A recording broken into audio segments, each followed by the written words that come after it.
ابھی ہمارے ساتھ مولانا حذیفہ وستانوی صاحب جو جامعہ شاطر العلوم اکل کے ناظم ہیں، مولانا کی دیگر مصروفیات بھی ہیں. میں چاہوں گا کہ مولانا اپنی بات رکھیں 3 منٹ کے اندر. مولانا حذیفہ وستانوی صاحب.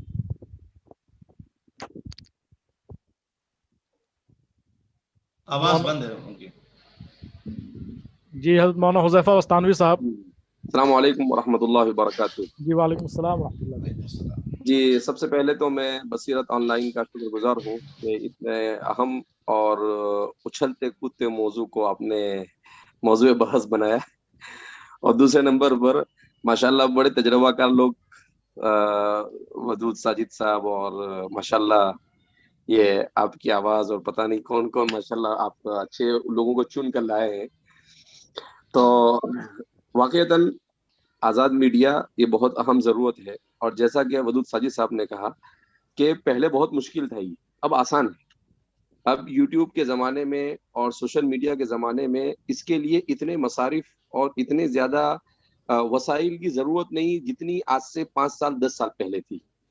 اس لیے کہ اس وقت بہت بڑی مقدار میں آپ کو ٹی وی چینل قائم کرنا ہے، کروڑوں روپے لگتے تھے. لیکن اب ان چیزوں کی ضرورت نہیں ہے، اس لیے کہ اب تو جو ٹی وی چینل ہے وہ بھی یوٹیوب پر آ رہے ہیں اور وہ اپنی چیزوں کی یوٹیوب کے اوپر زیادہ پروموٹ کر رہے ہیں.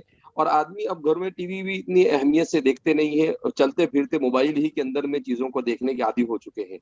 لہذا اس بنا پر اس میں کوئی دو رائے نہیں کہ اس کے لیے وسائل، اس کے لیے جو ضرورت ہے سب سے اہم وہ ضرورت کیا ہے کہ ہماری ملی تنظیمیں متحد ہو کر ایک پلیٹ فارم پر آ کر اس کا لاہ عمل تیار کریں. یہ اس کے لیے سب سے امپورٹنٹ ہے. ہمارے یہاں پر اب تک کی جتنی بھی کوششیں ہوئی وہ کوششیں اسی لیے ناکام ہوئی اس لیے کہ کوئی اس کو ساتھ دینے کے لیے تیار نہیں. ایک آدمی کھڑا ہوا، وہ اس کا اپنا کام کر رہا ہے اور دوسرے اس سے بے نیاز ہو جاتے ہیں.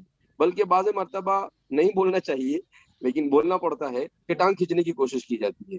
تو ظاہر سی بات ہے کہ ایسے حالات میں ملک میں اس وقت مسلمانوں کے لیے میڈیا ہاؤس بہت بڑی ضرورت ہے اور بہت آسان ہے.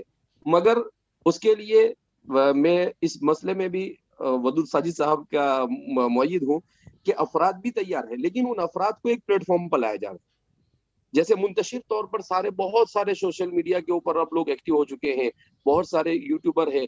تو ان سب میں سے جو مؤثر انداز میں کسی کے پاس تجزیے کا اچھا اسلوب ہوتا ہے، کسی کے پاس تکلم کا اچھا اسلوب ہوتا ہے، کسی کے پاس، تو جو اس قسم کے لوگ ہیں ان لوگوں کو ایک پلیٹ فارم فراہم کیا جاوے اور پھر اس پلیٹ فارم کے ذریعے سے متحد ہو کر کہ بھائی ایک طرف جمعیت علماء ہے، ایک طرف ہم لوگ بھی انشاءاللہ تیار ہے، بلکہ ہم لوگ اس کے لیے تیاریاں بھی کر رہے ہیں.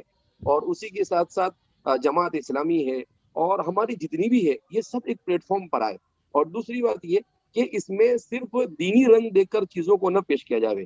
دینی رنگ دینے کے لیے ہم کوئی دوسرا، اس لیے کہ ملک کے جو اس وقت حالات ہیں ان حالات میں اگر کسی بھی چیز پر مسلمانوں کا دھبا لگتا ہے، میں تو یہ کہوں گا کہ ہماری ملی تنظیمیں بھی اس میڈیا ہاؤس کو قائم کریں مگر پردے کے پیچھے سے رہے، وہ فرنٹ میں آ کر نہ رہے. اس لیے کہ وہ فرنٹ میں آئی تو فوراً ہماری گودی میڈیا شروع کر دے گی کہ یعنی آئی پی ایس شروع کیا تو کہہ دیا کہ آئی پی ایس جہاد شروع ہو گیا تو وہ کہے گی کہ میڈیا جہاد شروع ہو گیا. تو یہ کچھ بھی شروع کر سکتے ہیں، ان سے کوئی چیز بعید نہیں ہے آج کے حالات میں. لہذا موضوع بہت اہم ہے اور بہت آسان ہے. اسے آرگنائز کر بہت خاموشی کے ساتھ، بہت زیادہ شور شرابہ نہ کرتے ہوئے اسے منطبق کرنے کی اور اسے گراؤنڈ پر لانے کی یہ ضرورت ہے. اور اس سلسلے میں ہم سے جو بھی خدمت لگ سکتی ہے لیکن پردے کے پیچھے ہم رہیں گے، ہم انشاءاللہ اس کے لیے تیار ہیں. امید کرتے ہیں کہ ہم لوگ ہمارے یہاں پر ہماری معاف کیجیے گا سخت الفاظ ہے لیکن یہ ہوتا ہے کہ ہر ایک کو اپنے نام کی پڑی ہوتی ہے اور اسی چکر میں ملت کے سارے مسائل برباد ہو جاتے ہیں.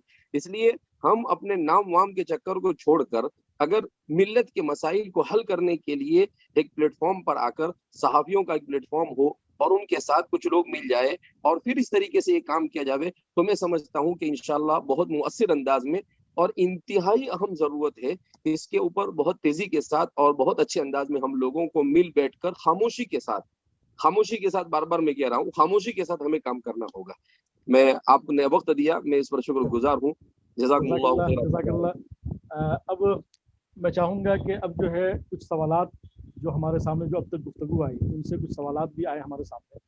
تو میں چاہوں گا کہ اب ان سوالات پر ہم لوگ بات کریں، اور اصل مقصد جو ہے ہمارا اس مباحثے کا یا اس بحث کا وہ یہ ہے کہ ہم حل تلاش کریں۔ ظاہر سی بات ہے کہ ہر کوئی یہ چاہتا ہے کہ کام ہونا چاہیے، لیکن کیسے ہو، اس کا طریقہ کار کیا ہو، اور اس کے لیے ہم کیا لائحہ عمل طے کریں۔ مولانا حذیفہ صاحب نے بڑی اچھی بات کہی کہ جو بھی کام ہو خاموشی سے ہو، اور یہی وقت کا تقاضا ہے۔ تو اب میں یہ